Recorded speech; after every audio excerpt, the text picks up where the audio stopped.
Hi, this is Dianne Blick with Keller Williams Hometown Partners, Blick Homes in Hutchinson, Kansas. And Courtney and I, here's Courtney over here in the corner getting ready to, we're going to demonstrate something this morning. So we just came across an article the other day that taught us something that we didn't know about, and that was that you should flush your hot water tank once a year. Like, who knew that? And so I called all-pro expert Sheldon Yoder.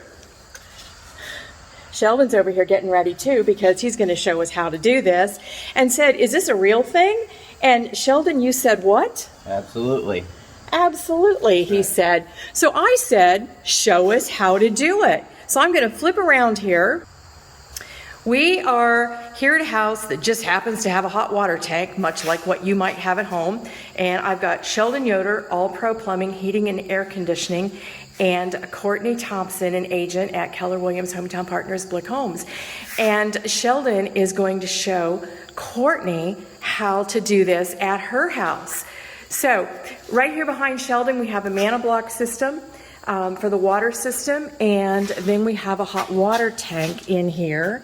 And so, Sheldon, what's the first thing we need to do? First thing we want to do is turn your gas valve to pilot. If it's the electric water heater, then make sure to turn off the power, because if you don't and you drain the tank, then you're going to ruin the heating element. So when you say turn off the power, you mean go to the box and turn off the breaker that runs the hot water tank? Correct. It should have a breaker, or if it's up to code, it will have a disconnect box relatively close to the water heater. Okay. If it's a gas like this one is, then you just turn your down to your gas valve down to pilot or vacation mode.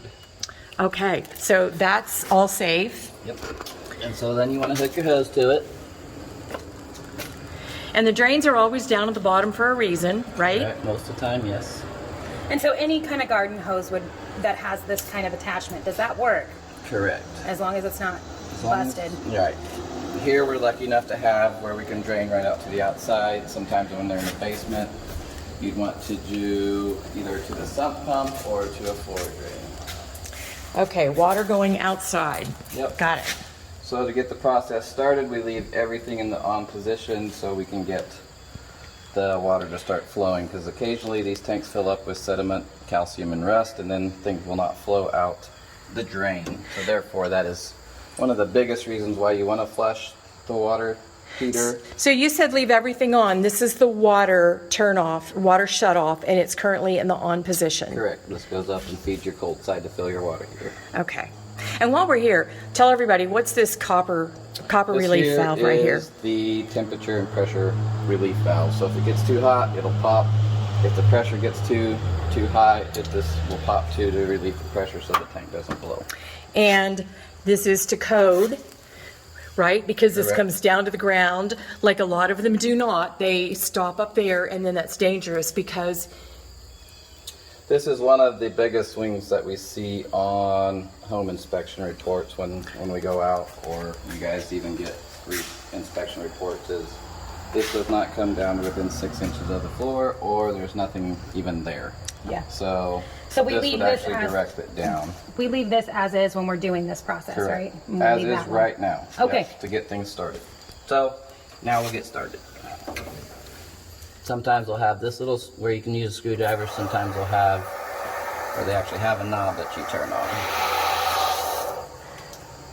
Oh, water's coming So out sure you should and see water spraying flowing. right toward us.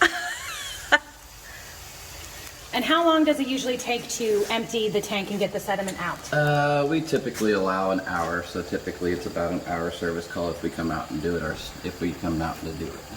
Okay. Once water kind of semi-clears there outside, then we come up here and turn your water supply valve off, and it will continue to drain. Once the water starts to slow down a little bit, we have to get this, which is your temperature and pressure balance valve, T&P valve is what it's called, and you slowly want to give it a little bit of air. Oh, slowly is a key word here. Slowly, yep. Because what would happen if you didn't do it slowly? Occasionally, if you open it, you'll get a little bit of water coming down because your tank is filled up past there. Gotcha. So we've probably emptied the tank down, what, maybe 6 inches at this point? We haven't emptied it down yet. Oh.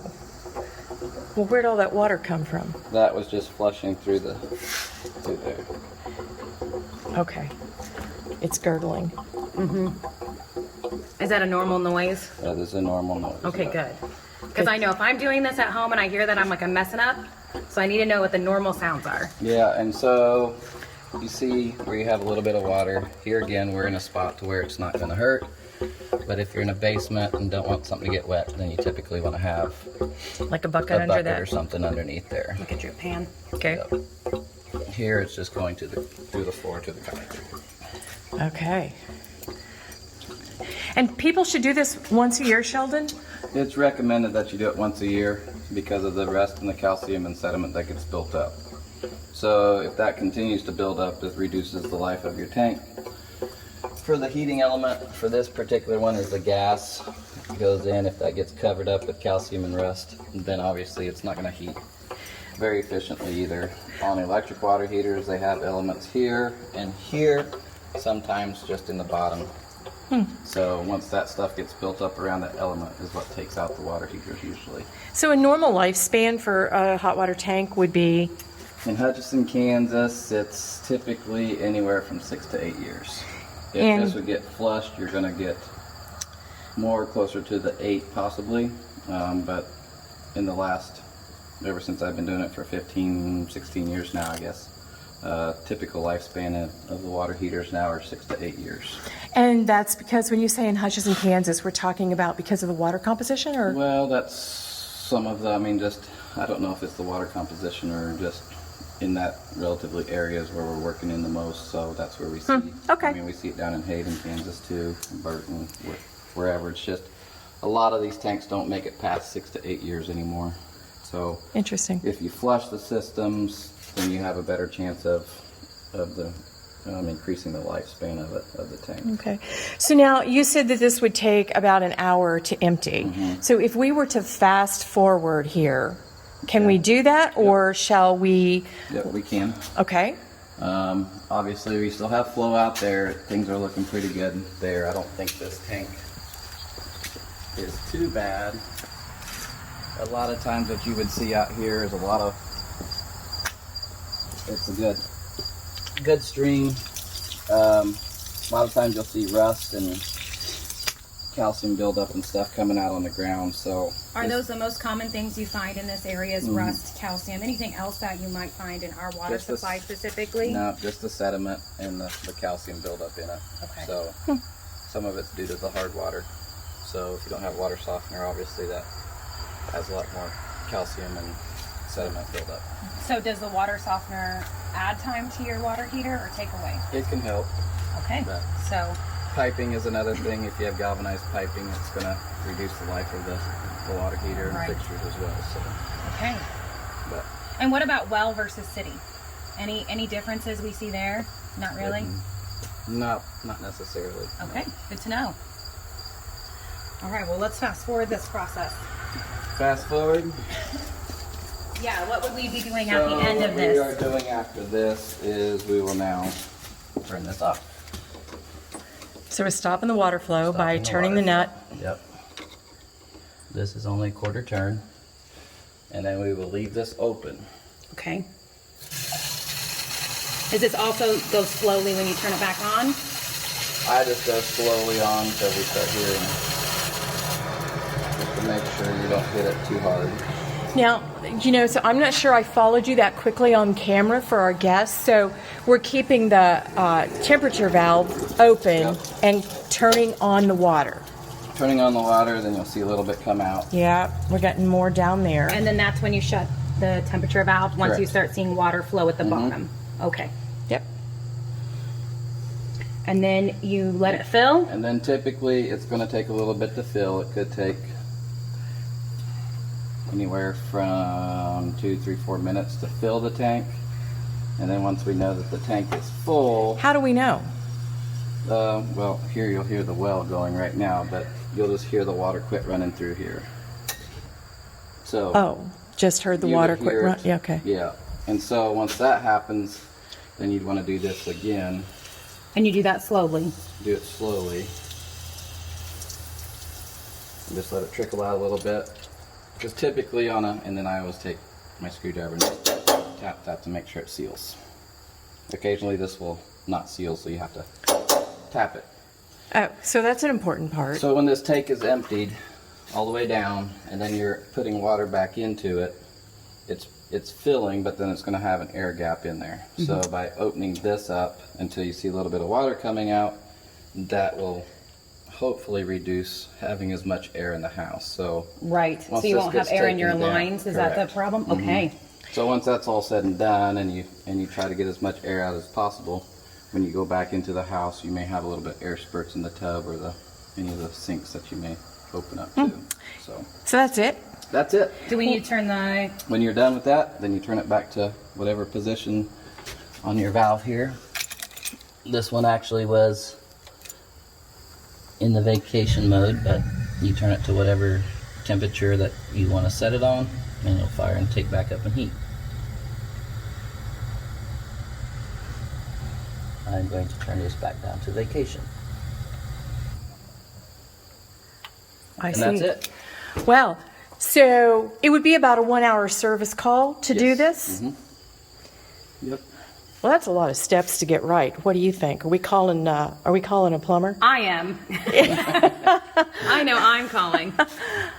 I think I would too. That's a lot of steps for me to be sure that I get right. And some of them are tricky if you don't do them correctly. You could have an issue. Yep.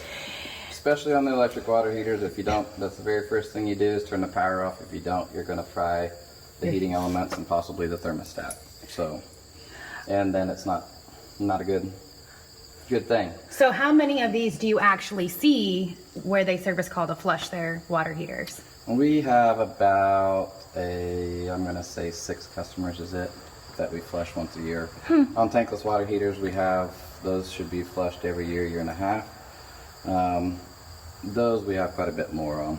So realistically, not enough people are flushing Correct. their water heater tanks and doing the service like they should on their water heaters. Yeah, very few people do that. I mean, I know there's some that we have some customers that do it themselves. The first time we typically will go out and show them how to do it, and then after that, they do it or they don't do it. So. Gotcha. Well, thank you for demonstrating for us exactly how to get this done and talking about why it's important. We You're welcome. appreciate that. Thank you for allowing us. Yeah, and can I put you on the spot and ask you for your for the phone number to call? It's 620-662-8285. All Pro Heating, Plumbing, and Air Conditioning. So you take care of it all. We do. And you've got a great crew. Thank you for taking care of a lot of our customers. We appreciate that. And I hope everybody knows now what to do to maintain a healthy hot water tank. There you go. Check it out with Dianne Blick at Keller Williams Hometown Partners, co-hosted with Courtney Thompson this morning. Sheldon Yoder, thank you. This is part of our Essential series, trying to make our buyers and sellers the savviest in the marketplace and keeping our homeowners safe. Have a great day. Bye.